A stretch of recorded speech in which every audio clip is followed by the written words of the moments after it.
अस्सलाम वालेकुम। सीखो सब कुछ में खुशामदीद। दोस्तों, आज हम वी लुकअप विद कॉलम्स का यूज़ करना सीखेंगे माइक्रोसॉफ्ट एक्सेल में कि हम वी लुकअप को कॉलम्स के ज़रिए यूज़ कर कर किस तरीके से बेहतरीन रिजल्ट्स निकाल सकते हैं।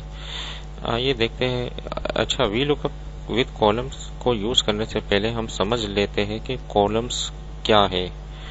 आइए देखते हैं इसको यूज़ कर कर कॉलम्स को। Is equal two columns. जैसे ही हमने टैब की प्रेस की तो ये मुझे बता रहा है कि एरे आप बता दीजिए। अगर मैं ये एरे सेलेक्ट करता हूँ, इस वक्त ये 6 कॉलम है, तो जैसे ही मैं एंटर करता हूँ तो इसने मुझे डिस्प्ले कर दिया 6 कॉलम।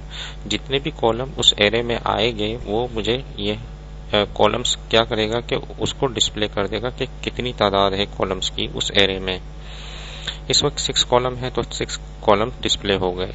इसी तरीके से अगर मैंने यहाँ इज इक्वल टू प्रेस कर कर कॉलम्स लिखता हूँ और टैब की प्रेस कर कर यहाँ मैंने ये सिलेक्ट कर दी रेंज, यहाँ से यहाँ तक।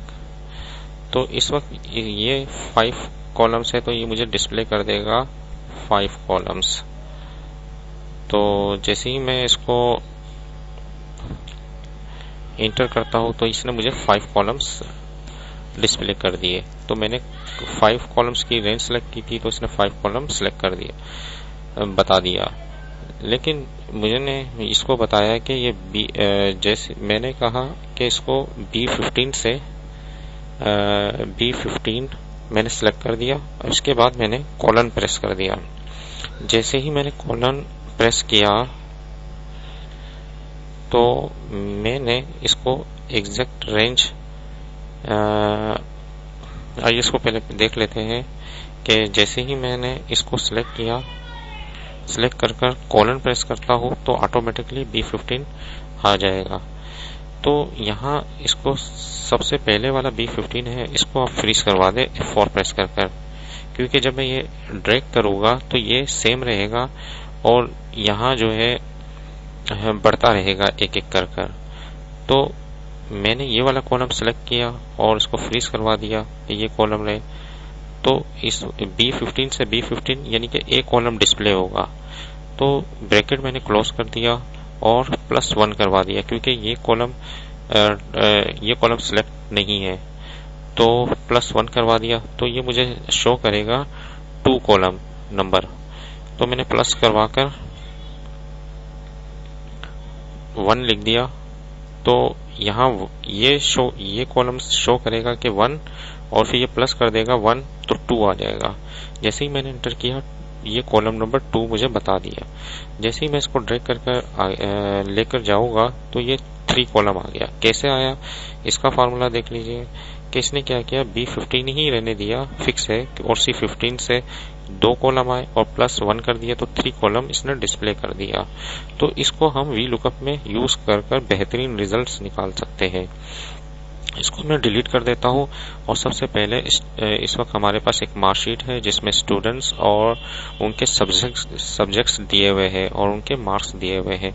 सबसे पहले हम एक स्टूडेंट्स की लिस्ट बना लेते हैं यहाँ। तो इसके लिए Alt+DL, जैसे Alt+DL जैसे ही आप प्रेस करेंगे तो एक डायलॉग बॉक्स आ जाएगा डेटा वैलिडेशन का, जिसमें आप लिस्ट सेलेक्ट कर लीजिए और यहाँ से सोर्स बता दीजिए। इस वक्त मैंने स्टूडेंट्स के जितने भी नेम थे उनको सिलेक्ट कर कर ओके करवा दिया। तो इसमें ड्रॉप डाउन मेन्यू आ गया है जिसमें तमाम स्टूडेंट्स के नेम आ गए। आप कोई भी नाम सेलेक्ट कर सकते हैं।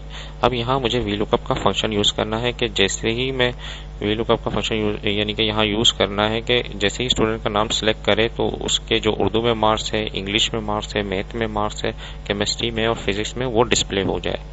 इसके लिए हमें लिए जो बेहतरीन ऑप्शन है वो वी लुकअप का है। मैंने जैसे ही वी लुकअप लिखकर टैब की प्रेस किया तो इसने मुझे बताया कि लुकअप वैल्यू क्या है। लुकअप वैल्यू, क्योंकि हम फंक्शन यहाँ लगाएंगे तो लुकअप वैल्यू क्या सर्च करें, स्टूडेंट्स का नाम, क्योंकि ये इस फंक्शन को हमें ड्रैग करके इस तरफ लेकर जाना है तो ये क्या नाम है, चेंज होता रहेगा। A17 हो जाएगा, A18 हो जाएगा, तो जो फार्मूले को खराब कर देगा। तो इसको हमें फिक्स करवाना है कि स्टूडेंट का नेम हमें फिक्स करवाना है कि वो यही है, इसको चेंज नहीं करना हमें। तो इसके लिए फिक्स करवाने के लिए हम F4 प्रेस करेंगे तो ये फ्रीज हो जाएगा स्टूडेंट्स का नेम। फिर कॉमा प्रेस कर कर हमें टेबल एरे बताना है कि कहाँ से डेटा उठा कर लाए। ये टेबल एरे है, इसको भी हमें फ्रीज करवाना है क्योंकि हम ड्रैग कर कर लेकर जाएंगे तो डेटा गलत हो जाएगा, सिलेक्शन गलत हो जाएगी, तो इसलिए हम इसको F4 प्रेस कर कर फ्रीज करवा देंगे। तो हमने टेबल एरे भी बता दिया। उसके बाद कॉमा लगाकर हमें कॉलम इंडेक्स बताना है। अब कॉलम इंडेक्स के लिए हम कॉलम्स का यूज करेंगे क्योंकि अगर हम 2 प्रेस करेंगे तो सिर्फ इसी का डेटा आएगा, जब हम ड्रैग करेंगे तो 2 का ही डेटा आएगा, इसलिए हम कॉलम्स का यूज करेंगे। जैसे ही हमने कॉलम्स प्रेस किया तो उसके बाद हमें एरे बताना है। तो मुझे यहां से एरे बताना है तो मैंने इसको सिलेक्ट किया उर्दू के सेल को, और कॉलन जैसे ही मैं प्रेस करूंगा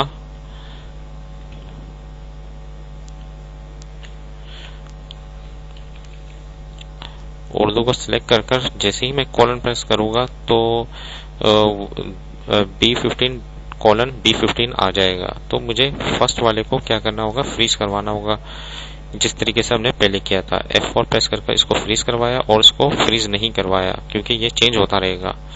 इसके बाद मैंने ब्रैकेट को क्लोज कर दिया और प्लस करवा दिया 1 को। +1 इसलिए करवाया क्योंकि यहाँ 1 आएगा, अगर मैं इसका रिजल्ट जो है वो 1 आएगा और प्लस कर देगा 1 को तो 2 डिस्प्ले हो जाएगा कॉलम में, तो वो 2 कॉलम से VLOOKUP की वैल्यू उठाकर ले आएगा ये वाली उर्दू की। इस तरीके से मैंने कॉमा लगाया और यहाँ एग्जैक्ट मैच करवाने के लिए 0 सिलेक्ट कर दिया क्योंकि 2 जो अप्रोक्सीमेट मैच है वो 1 है और फॉल्स यानी कि एग्जैक्ट मैच है उसकी वैल्यू 0 है। फॉल्स के लिए 0 होता है और 2 के लिए 1 होता है। हमें 0 यूज कर दिया और ब्रैकेट को क्लोज करवा दिया और जैसे ही मैंने एंटर किया तो इमरान जो है वो 45 मार्क्स है उसके यहाँ डिस्प्ले हो गए। इस तरीके से इस फार्मूले को मैं इजीली ड्रैग कर लेकर आऊंगा। तो इसने इमरान के जो इंग्लिश में मार्क्स थे, मैथ में मार्क्स है और केमिस्ट्री में है और फिजिक्स में है, तो वो सब डिस्प्ले हो गए। इस तरीके से मैं जैसे ही यहाँ से सिलेक्ट करूंगा, फैजान कर दिया, तो यहाँ फैजान के जितने भी मार्क्स थे वो उठकर आ गए। देखिए कितना जबरदस्त यूज है। अब VLOOKUP में इंग्लिश में मैं आ जाता हूँ, इसको दोबारा फार्मूले को देख लेता हूँ कि इसने क्या किया। ये तो वैल्यू फिक्स थी, हमने करवाती थी लुकअप वैल्यू, और जो लुकअप एरे था तो जो टेबल एरे था तो टेबल एरे भी हमने फिक्स करवा दिया था ताकि वो हिले ना। और उसके बाद कॉलम में ये B15 से C15 में आ गया, B15 से C15 में आ गया। तो 2 कॉलम यहाँ ये डिस्प्ले कर देगा और +1 कर देगा तो 3 कॉलम आ गए। तो 3 कॉलम से रिजल्ट उठाकर इंग्लिश का ले आया। देखिए कितना जबरदस्त यूज है VLOOKUP का कॉलम के साथ। आप इसको यूज कर बेहतरीन रिजल्ट्स निकाल सकते हैं। उम्मीद है कि ये वीडियो आपको बहुत पसंद आई होगी। लाइक और सब्सक्राइब करना मत भूलिएगा। दोस्तों आप मेरे चैनल को जरूर सब्सक्राइब करें ताकि कोई भी नई वीडियो या अपडेट्स वगैरह आए तो उसका नोटिफिकेशन आपको मिल जाए। Thanks for watching. Allah Hafiz.